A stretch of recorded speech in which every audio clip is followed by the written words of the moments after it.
Hindi stories with मन्नत। अत्याचारी बहू। जयप्रकाश जी आंसुओं से भरी आंखें लिए हुए अपने कमरे में बैठे हुए थे और लगातार कमरे की दीवार पर लगी अपनी पत्नी की तस्वीर को निहारते जा रहे थे और अपनी पत्नी के साथ बिताए हुए सुहाने पलों को याद कर रहे थे। उनकी आंखों से लगातार अश्रुधारा बहे जा रही थी। पत्नी के जाने के बाद उन्हें अपना जीवन जैसे बहुत बड़ा बोझ लग रहा था। आज सुबह से ही जयप्रकाश जी की हालत खराब थी। उनके पेट में अचानक दर्द शुरू हुआ और उन्हें उल्टियां होने शुरू हो गई। शायद बासी खाना खाने के कारण उन्हें एसिडिटी हो गई थी। आज उनका बेटा विशाल भी जल्दी ऑफिस चला गया था। जयप्रकाश जी ने अपनी बहू को कहा, बहू जरा विशाल को फोन लगाकर घर बुला ले। मेरी हालत कुछ ज्यादा ही खराब लग रही है, शरीर में जैसे जान ही नहीं रही। जयप्रकाश जी के इतना कहने की देर थी कि बहू सुनीता तो जैसे उन पर चिल्लाने को तैयार थी। बाबूजी, आपको तो और कुछ काम है नहीं सिवाय मेरे पति के खर्चों को बढ़ाने के। ऑफिस गए हैं वो, और आपके लिए ऑफिस छोड़कर तो नहीं आ सकते ना। कितनी बार कहा है जितना खाना पचे उतना ही खाया करो। खाने में तो आप किसी चीज का परहेज करते नहीं, सारा दिन मुंह चलता रहता है आपका। बुढ़ापे में जीभ पर काबू नहीं रखोगे तो उल्टियां ही करोगे। बहू की जली कटी बातें सुनकर जयप्रकाश जी चुप करके वापस अपने कमरे में बैठ गए। बैठे बैठे उन्हें याद आया कि जब भी उनका पेट खराब होता था या कभी उल्टी होती थी तो उनकी पत्नी कमला उन्हें पानी में नींबू और काला नमक का शरबत बना कर दिया करती थी, जिसे पीकर उन्हें राहत मिल जाती थी।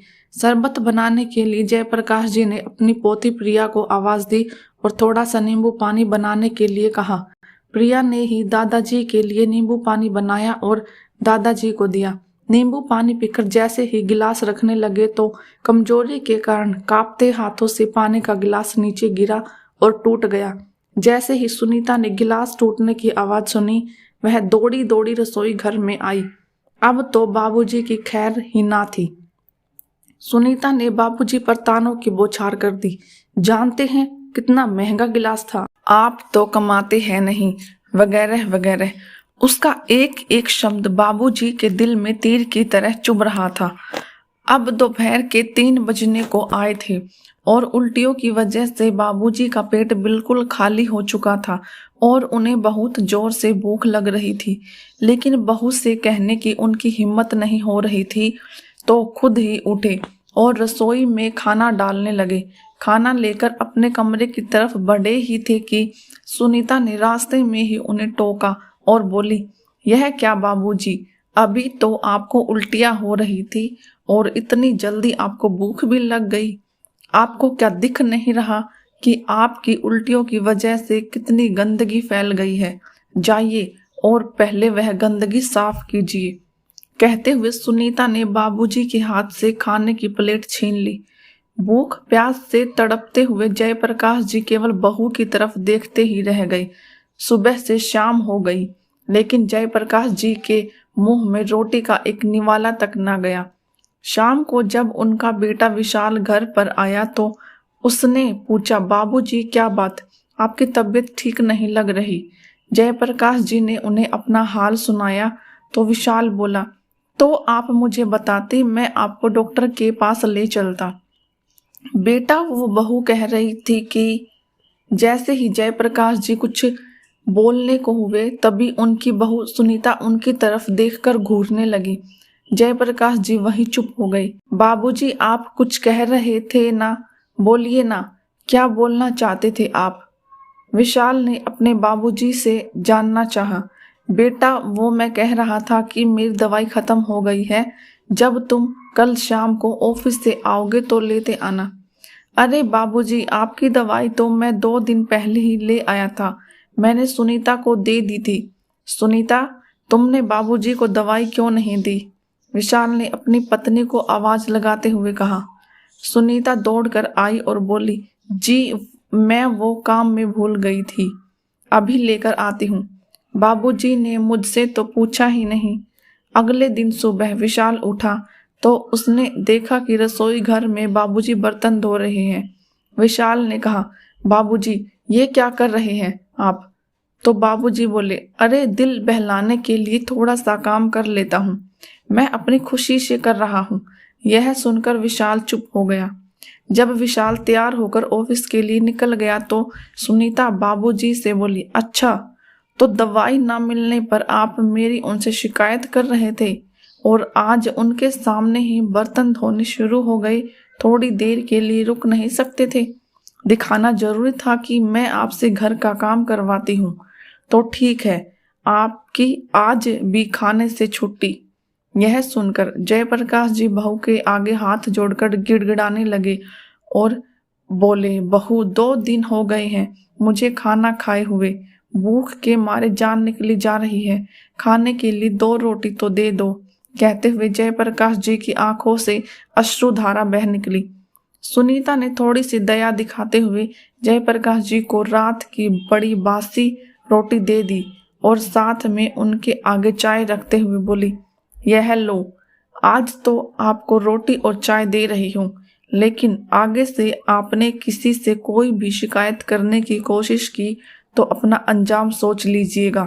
यह सुनकर सुनीता तैयार होकर अपनी किटी पार्टी में चली गई। जयप्रकाश जी अपनी पत्नी की तस्वीर की तरफ देखने लगे और बोलने लगे, देख रही हो भाग्यवान, ऐसा खाना तो कोई किसी भिखारी को भी नहीं देता होगा। उनकी पत्नी को स्वर्गवासी हुए 6 महीने हो चुके थे और इन 6 महीनों में वही जानते हैं कि उन्होंने एक एक सांस किस तरह ली। खैर 2 दिन के भूखे थे तो जयप्रकाश जी पुरानी बासी रोटियों पर भी टूट पड़े। अगले दिन सुबह जयप्रकाश जी अपने बेटे से बोले, अरे बेटा देखना, यह मेरा चश्मा टूट गया है, शाम को जब तुम ऑफिस से आओगे तो इसे ठीक करवाते आना। अरे बाबूजी, आपका चश्मा तो बिल्कुल बुरी तरह से टूटा हुआ है। यह कहते हुए विशाल ने सुनीता को आवाज लगाई और कहा, आज बाबूजी को ले जाकर उनकी आंखें भी टेस्ट करवा देना और उनके लिए नया चश्मा भी बनवा लाना। सुनीता ने विशाल के सामने आज्ञाकारी बीवी बनते हुए हाँ में गर्दन तो हिला दी, लेकिन विशाल के जाते ही ज्वालामुखी की तरह फट पड़ी। बाबूजी, आपको चैन नहीं आता क्या? रोज कोई ना कोई नया खर्चा लेकर बैठ जाते हो। अरे बहू, मुझे आंखों से कुछ नजर नहीं आ रहा था, इसलिए मैंने विशाल से कह दिया। वैसे तो तुम भी जानती हो कि मैं कोई फालतू का खर्चा नहीं करता हूँ। जयप्रकाश जी डरते डरते बोले, अच्छा कह तो ऐसे रहे हैं जैसे सारा दिन ऑफिस में बैठते हो और काम करते हो, जिसके लिए आपको चश्मे की जरूरत है। सारा दिन तो आप घर में पड़े रहते हैं और रोटियां तोड़ रहे हैं। एक बात ध्यान से सुन लीजिए, अगर 2 वक्त की रोटी खानी है तो चुपचाप अपने कमरे में पड़े रहिए। मैं तो परेशान हो गई हूँ। अगर रोज रोज यही चलता रहा तो देख लेना, एक दिन वृद्धा आश्रम भेज दूंगी, फिर मुझे मत कहना। जयप्रकाश जी की पोती प्रिया अपनी माँ के मुंह से रोज रोज यह बातें सुन रही थी। वह माँ के पास आई और बोली, माँ, आप दादाजी के साथ इस तरह से क्यों बोलते हो? पापा के सामने तो आप उन्हें कुछ नहीं कहते। यह सुनते ही सुनीता ने प्रिया के मुंह पर एक जोरदार थप्पड़ जड़ दिया और बोली, किसने सिखाई तुम्हें यह बातें? खबरदार, आज के बाद अपने दादाजी के पास बैठी तो। बहू की बातें सुनकर जयप्रकाश जी का कलेजा तो जैसे छलनी ही हो गया था। रोज रोज की इस जिल्लत भरी जिंदगी से जयप्रकाश जी की सहनशीलता जवाब देने लगी थी। वे अपने बेटे को सब कुछ बता देना चाहते थे, लेकिन केवल यही सोचकर चुप कर जाते थे कि वे अपने घर में झगड़े का कारण नहीं बनना चाहते और बेटे बहू का परिवार नहीं तोड़ना चाहते। जयप्रकाश जी बहुत सोच विचार में डूब चुके थे। क्या करूं, किससे कहूं? इन सब बातों का जवाब वह नहीं ढूंढ पा रहे थे। वे जानते थे कि अगर उन्होंने बेटे को सारी बात बताई तो वह बहू को नहीं छोड़ेगा।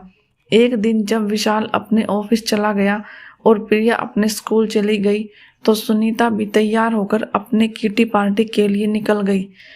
तो बहुत सोच विचार करके जयप्रकाश जी बिना किसी को बताए घर से चले गई। उनकी आंखें आंसुओं से भरी हुई थी। बहू के द्वारा कहा गया एक एक शब्द उनके कानों में गूंज रहा था। सुनीता जब वापस आई तो देखा बाबूजी घर पर नहीं थे। उसने सारे कमरे छान लिए, सब जगह देख लिया, लेकिन बाबूजी कहीं नहीं मिले। अरे आखिर बिना बताए कहाँ चले गए बाबूजी? आज आने दो घर उनको, आज उनकी खैर नहीं। ज्यादा मनमानी करने लगे हैं, सबक तो सिखाना ही पड़ेगा। लेकिन देखते देखते शाम हो गई। प्रिया भी घर पर आ गई और विशाल के आने का भी समय हो रहा था, लेकिन जयप्रकाश जी का कोई अता पता नहीं था। और उधर सुनीता डर के मारे कांपने लगी थी, क्योंकि विशाल तो आते ही बाबूजी से मिलने उनके कमरे में जाते थे। विशाल के सवालों का क्या जवाब दूंगी? कहाँ चले गई? क्यों चले गई? क्या बात हुई थी? यह सब पूछेंगे तो क्या बताऊंगी? यह सब सोच सोच कर सुनीता के पसीने छूटते जा रहे थे। आखिर बाबूजी की जिम्मेदारी तो विशाल ने उसे ही दी थी। विशाल सुनीता पर पूरा विश्वास करता था और सुनीता भी विशाल के सामने बाबूजी का ख्याल रखने का ढोंग करती थी, लेकिन उसे सुनीता की असलियत का पता नहीं था। पर आज पोल खुलने वाली थी। कुछ देर बाद जब विशाल ऑफिस से आया तो वह बाबूजी के कमरे में गया और बाबूजी के ना मिलने पर सुनीता से उनके बारे में पूछा। सुनीता कांपते हुए बोली, वो आज बाबूजी पता नहीं सुबह से ही कहाँ चले गए। क्या मतलब है तुम्हारा? क्या तुम घर पर नहीं थी? नहीं, मैं वो किटी पार्टी में गई थी। विशाल गुस्से में लाल हो गया। तुम और तुम्हारी किटी पार्टी? अगर मेरे बाबूजी को कुछ हो गया तो मैं तुम्हें छोड़ूंगा नहीं। तुमसे तो मैं बाद में निपट लूंगा। कहते हुए विशाल बाबूजी को ढूंढने के लिए बाहर निकल पड़ा। विशाल ने बाबूजी को आस पड़ोस में खोजा। जैसे ही पड़ोसियों को पता चला कि बाबूजी अपना घर छोड़कर निकल गए हैं तो उन्होंने चुप रहना उचित नहीं समझा।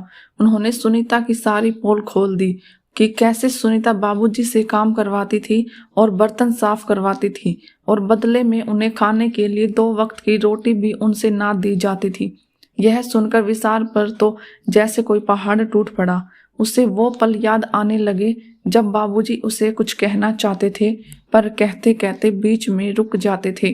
शायद सुनीता के डर के कारण ही बाबूजी कुछ बोल ना पाते थे। कितना अनजान और कितना लापरवाह था मैं, जो मैंने सुनीता पर आंख बंद करके विश्वास किया और अपने बाबूजी की भावनाओं को समझ ना सका। कहते हुए विशाल बाबूजी की खोज में दौड़ने लगा। अचानक उसे ख्याल आया कि बाबूजी अपने गांव जाने के लिए निकले होंगे और हो ना हो वह रेलवे स्टेशन पर ही मिलेंगे।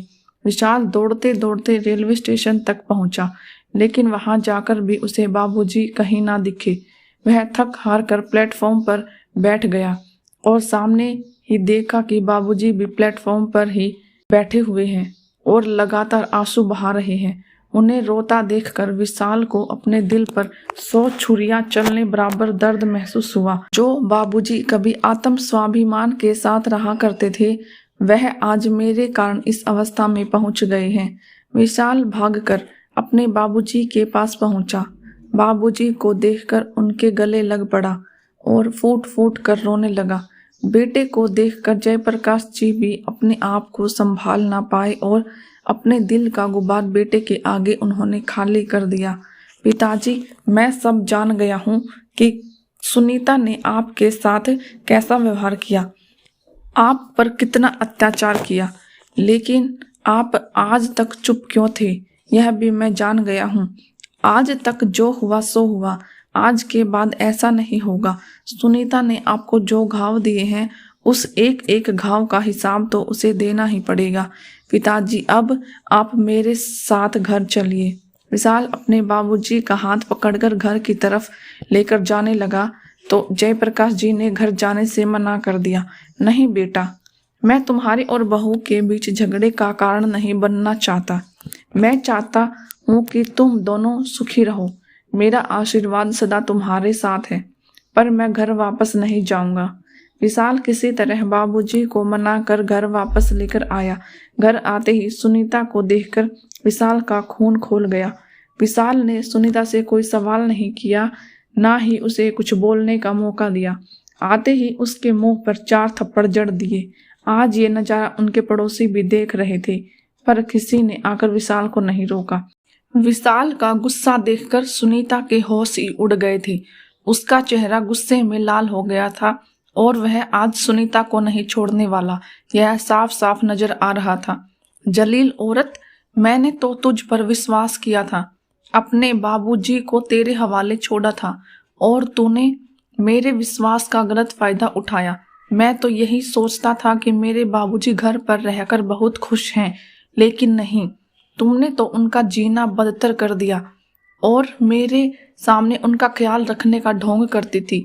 जितना दुख तुमने मेरे बाबूजी को दिया है उसे तो मैं ब्याज समेत तुझे वापस दूंगा। तुम अभी इसी वक्त मेरे घर से बाहर निकल जाओ। विशाल ने सुनीता के मायके में फोन लगाया और उसकी माँ को बोला कि आज से मैं आपकी बेटी से सारे रिश्ते खत्म करता हूँ। आइए और अपनी बेटी को ले जाइए, मुझे इसकी कोई आवश्यकता नहीं है। और हाँ, मेरी बेटी प्रिया मेरे साथ रहेगी। तलाक का नोटिस मैं आपके घर पहुंचा दूंगा। विशाल ने जो किया वह देखकर सुनीता हक्की बक्की रह गई। जयप्रकाश जी बोले, बेटा गुस्सा शांत करो और मेरी बात ध्यान से सुनो। तुम्हें मेरी वजह से अपनी पत्नी से रिश्ता नहीं तोड़ना चाहिए। अब तुम पति पत्नी ही नहीं, माँ बाप भी हो। सोचो तुम्हारी बेटी पर क्या गुजरेगी। मेरा क्या है, मैं तो कहीं भी रह लूंगा। नहीं बाबूजी, यह घर मुझसे पहले आपका है। इस घर के मालिक आप हो और यह घर आपसे कोई नहीं छीन सकता। अगर कोई घर छोड़कर जाएगा तो वह सुनीता होगी। मुझे अपने पिता की जरूरत है, उसे अपने ससुर की जरूरत नहीं है, इसलिए वह घर छोड़कर जा सकती है। यह कहकर विशाल ने सुनीता के कपड़े बैग में पैक करने शुरू कर दिए। सुनीता जोर जोर से रोते हुए बाबूजी के पैरों में गिर पड़ी और माफी मांगने लगी। बाबूजी, मुझे बहुत शर्म आ रही है। मैंने आपके साथ बहुत बुरा व्यवहार किया। यह भी नहीं सोचा कि माँ के जाने के बाद आप कितना अकेला महसूस करते होंगे। आज मैं अपने किए पर बहुत शर्मिंदा हूँ। आज सुनीता उन्हीं बाबूजी से अपने किए कर्मों की माफी मांग रही थी जिनके साथ कभी नौकरों की तरह व्यवहार किया करती थी। जयप्रकाश जी बहू से बोले, बहू, विशाल मेरा इकलौता बेटा है और मैं उसके जीवन में कभी दुख नहीं देखना चाहता।